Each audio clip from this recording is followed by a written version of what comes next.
wants to fix itself. Here's a better solution. Chalk it up to a New Year's resolution or maybe just the ongoing fallout from Russian meddling in the 2016 election, but Facebook founder and CEO Mark Zuckerberg is looking to do things a little differently this year.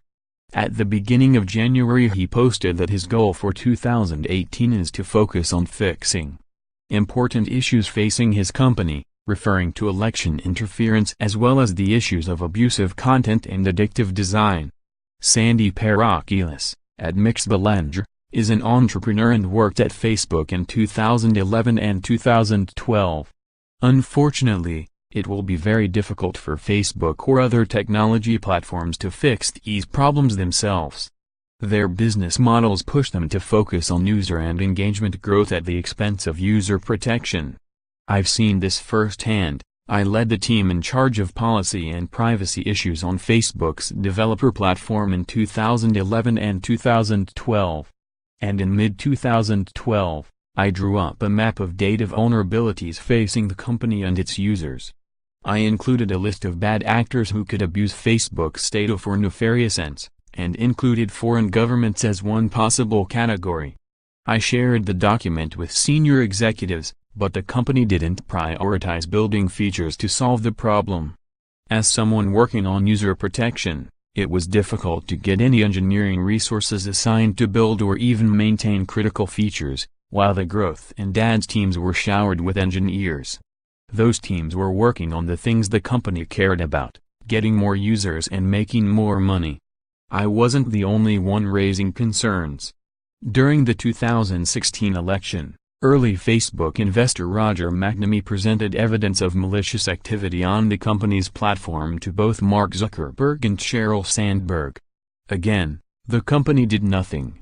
After the election it was also widely reported that fake news, much of it from Russia, had been a significant problem, and that Russian agents had been involved in various schemes to influence the outcome.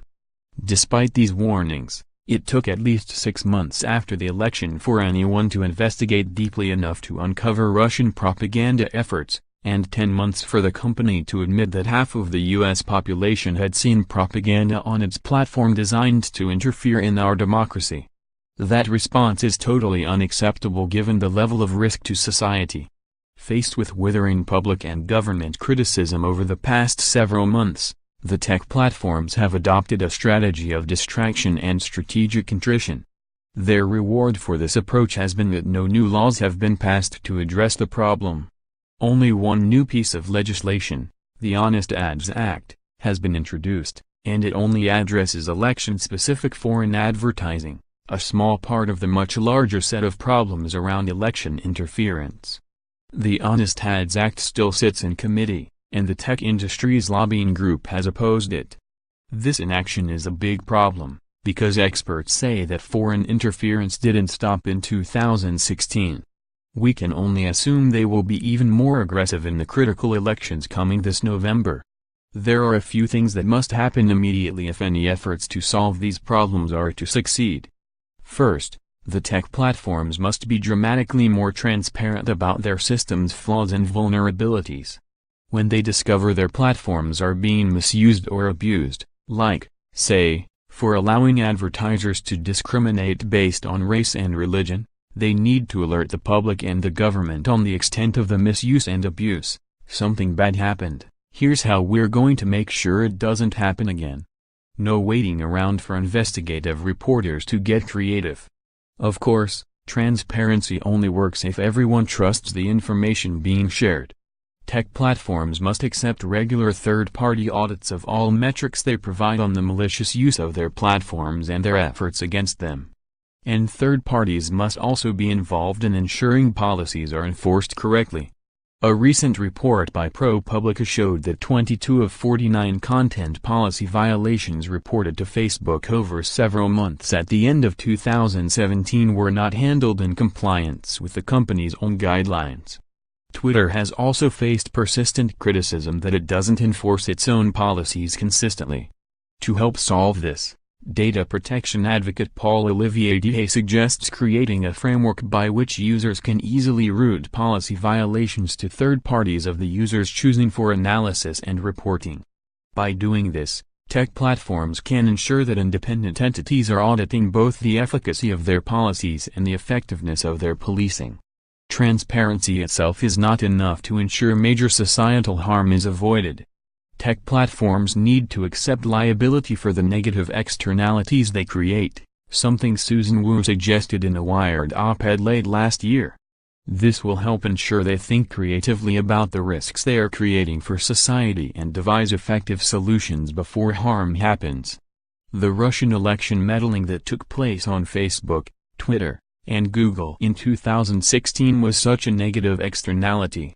It harmed everyone in America, including people who don't use those products, and it is impossible to imagine that this propaganda campaign would have succeeded in the same form without the technology made available by Facebook, Twitter, and Google. Russian agents used targeting and distribution capabilities that are unique to their products, and they also exploited a loophole in the law that exempted Internet advertising from the restrictions that prevent foreign agents from buying election ads on television, radio, or print media. The Honest Ads Act would close this loophole. Where significant negative externalities are created, companies should be on the hook for the costs, just as an oil company is responsible for covering the costs of cleaning up a spill. The cost of the damage caused by election meddling is difficult to calculate. One possible solution is a two-strike rule. With the first strike, you fix the problem and, if possible, pay a fine. With the second strike, government regulators will change or remove the features that are being abused. Only with financial liability and the direct threat of feature-level regulation will companies prioritize decision-making that protects society from the worst kinds of harm. Given what is at stake in the upcoming elections and beyond, we must not accept distraction and empty contrition in place of real change that will protect us. Only with real transparency, real accountability, and real regulation will we get real change. There is too much at stake to accept anything less. Wired Opinion publishes pieces written by outside contributors and represents a wide range of viewpoints. Read more opinions here.